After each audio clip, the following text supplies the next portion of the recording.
नमस्कार, आप देख रहे हैं राजीव टाइम्स। मैं हूं आपके साथ ऋतु साहू। रुक करते हैं खबरों की ओर।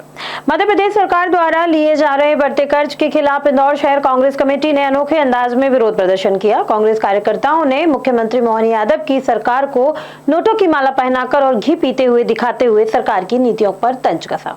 शहर कांग्रेस कमेटी के कार्यकारी अध्यक्ष देवेंद्र सिंह यादव और मध्य प्रदेश राजीव विकास केंद्र विधि प्रकोष्ठ के प्रदेश संयोजक के नेतृत्व में यह प्रदर्शन गांधी भवन कांग्रेस कार्यालय के गेट पर आयोजित किया गया।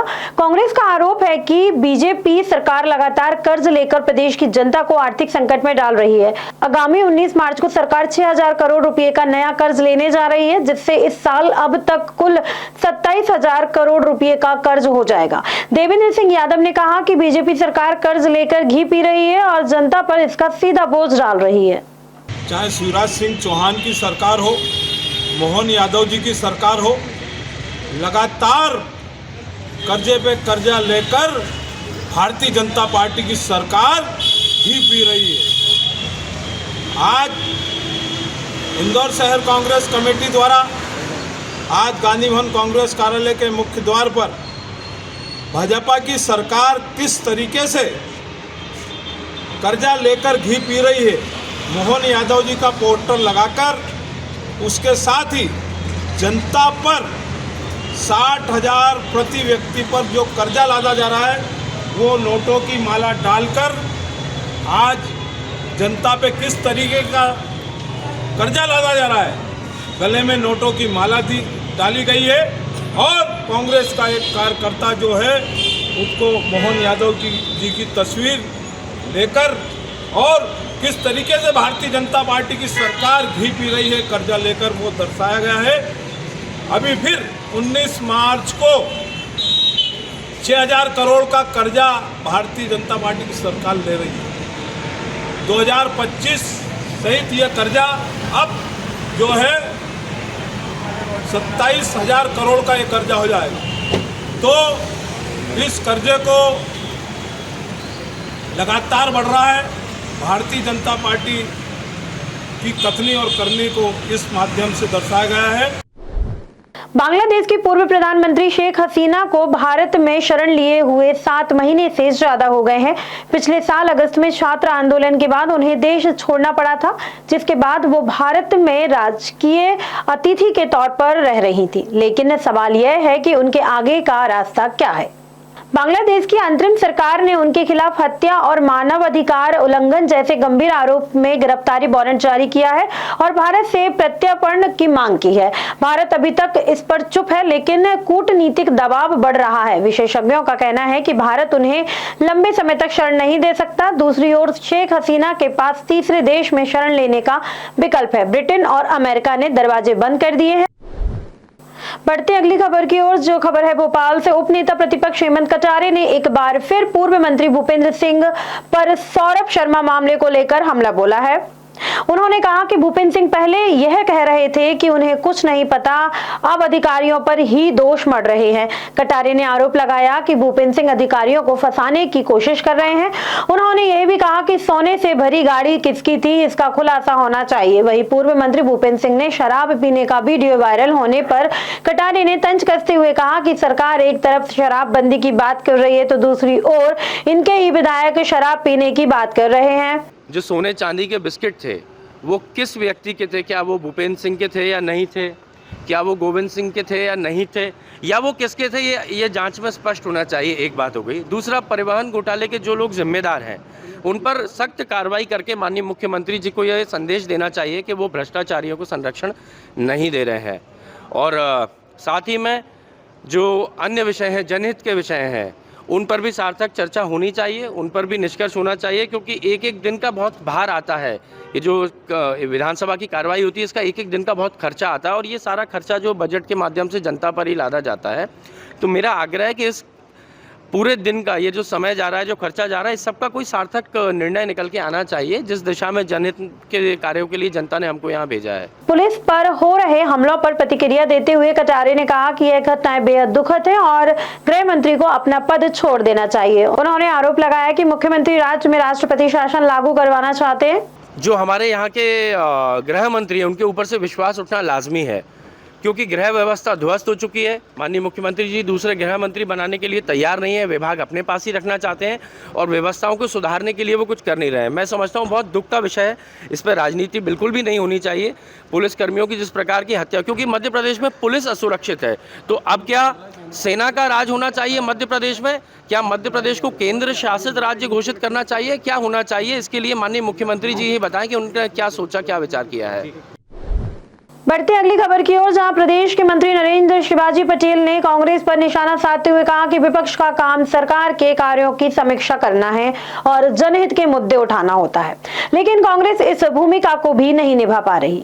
उन्होंने आरोप लगाया कि कांग्रेस अपने अंदर वर्चस्व की लड़ाई में उलझी हुई है। पटेल ने कहा कि जो व्यक्ति गणवेश में हो, प्रेस से जुड़ा हो, उसका सम्मान किया जाना चाहिए, लेकिन ऐसी घटनाएं बेहद दुखद हैं। पुलिस पर हो रहे हमलों को लेकर उन्होंने कहा कि पुलिस 24 घंटे समाज की सेवा करती रहती है, त्योहार पर भी ड्यूटी करती है, ऐसे में उनका सम्मान होना चाहिए। पटेल ने आश्वासन दिया कि सरकार दोषियों पर कड़ी कार्रवाई करेगी और सख्त दंड देगी। कि कांग्रेस इस भूमिका को भी निर्वाह नहीं कर पा रही है। कांग्रेस जनहित के मुद्दे नहीं उठाती, बल्कि कांग्रेस केवल अपनी व्यक्तिगत लड़ाइयों में, अपनी गुटबाजी में इस तरह की बातें करती है कि उनकी अपने जो वर्चस्व की लड़ाई कांग्रेस के अंदर चल रही है वो दिखाई देती है। कि कोई कहता है कि गुटबाजी कैंसर है, कोई कहता है कि मंच की लड़ाई मत लड़ो, और कभी कभी मंच टूट जाते तो कांग्रेस खुद की चिंता कर ले तो पर्याप्त है। निश्चित रूप से मुख्यमंत्री को गृह मंत्री पद से इस्तीफा दे रहा है। निश्चित रूप से बहुत दुखद घटनाएं इस तरह की होती हैं। जो व्यक्ति गणवेश में हो, ड्रेस में हो, समाज में उसका सम्मान हो, ये अत्यंत आवश्यक है, परंतु दुखद ऐसी घटना हुई है, निश्चित रूप से चिंता का विषय है। बढ़ते अगली खबर की ओर, जहां नेता प्रतिपक्ष उमंग सिंगार ने पूर्व मंत्री भूपेंद्र सिंह और परिवहन मंत्री गोविंद सिंह राजपूत के कार्यकाल में हुए परिवहन घोटाले को लेकर बड़ा बयान दिया है। उन्होंने कहा कि परिवहन विभाग का कुल बजट 150-200 करोड़ रुपए का है, लेकिन घोटाला 5000 करोड़ रुपए का हुआ है। सिंगार ने कहा कि प्रदेश में सोने की ईंटें मिल रही हैं, लेकिन जांच एजेंसियां यह बताने में असमर्थ हैं कि ये किसकी हैं। उन्होंने दावा किया है कि करोड़ों की प्रॉपर्टी खरीदी गई है और इस संबंध में लोकायुक्त को प्रमाण सौंपे गए हैं। लोकायुक्त ने मामले की जांच का आश्वासन दिया है। सिंगार ने मांग की है कि जनता के पैसों का सही हिसाब मिलना चाहिए। इस प्रकार से सौरभ शर्मा को लेकर घटनाक्रम चल रहा है, इतनी सारी जांच एजेंसियां लगने के बावजूद भी ये स्पष्ट नहीं हो पा रहा है कि सोना किसका है। प्रदेश की जनता की गाड़ी कमाई से सोने की ईंटें खरीदी जा रही है, लेकिन प्रदेश की जनता जानने का अधिकार रखती है कि ये हमारे पैसे की ईंटें कौन खरीद रहा, कौन बड़ी बड़ी करोड़ों अरबों रुपए की बिल्डिंगें खरीद रहा, कौन ज़मीनें खरीद रहा। तो हम समझते हैं कि माननीय लोकायुक्त महोदय जी ने इस पर कहा है कि मैं इसकी आज ही मैं इसकी तत्काल जांच के इसके जांच एजेंसी को मैं सौंपता हूं, और इसके आने वाले समय में जांच एजेंसी के जो आएगा उसके आधार पर हम एफआईआर करेंगे। तो मैं समझता हूं कि जनता के पैसे का न्याय प्रदेश की जनता को मिलेगा, चूँकि आप समझ सकते हैं कि इसके अंदर पुलिस और वकीलों के बीच चल रहे विवाद को लेकर आज पुलिस कमिश्नर कार्यालय में जिला बार एसोसिएशन और पुलिस अधिकारियों के बीच अहम बैठक हुई। बैठक में पिछले 2 दिनों में हुई घटनाओं को लेकर विस्तृत चर्चा भी की गई।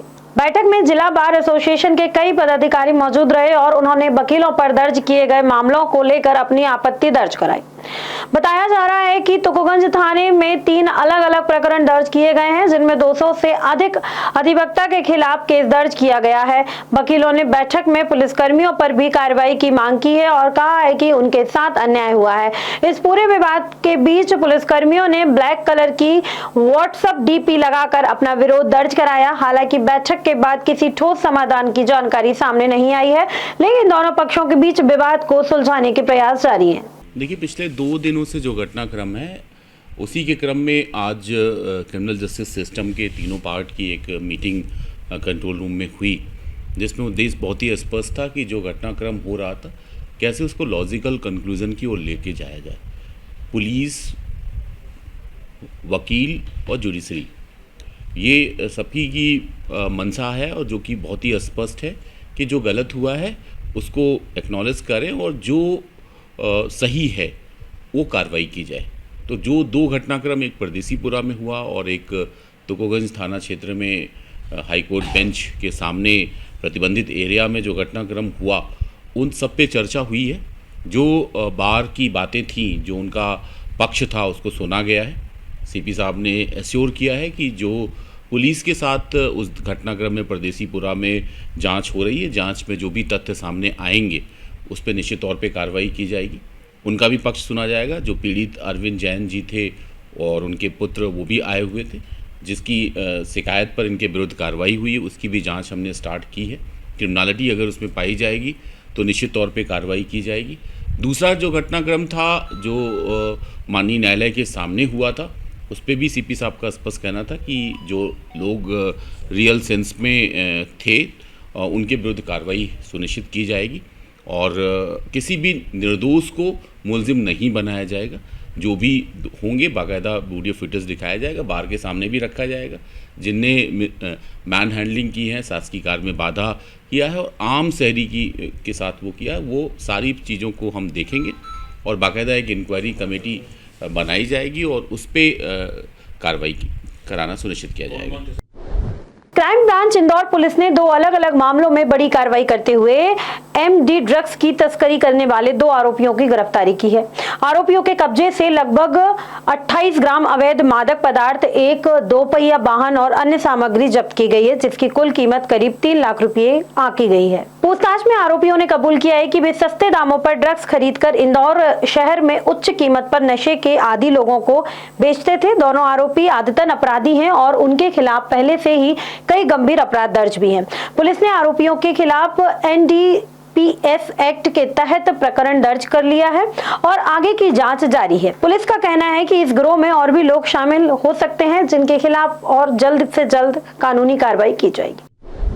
मध्य प्रदेश की आर्थिक राजधानी इंदौर में इंदौर कॉस्मोस्ट एसोसिएशन द्वारा नारी शक्ति सम्मान समारोह का आयोजन किया गया। इस कार्यक्रम में मध्य प्रदेश शासन के नगरीय प्रशासन मंत्री कैलाश विजयवर्गीय मुख्य अतिथि के रूप में उपस्थित रहे।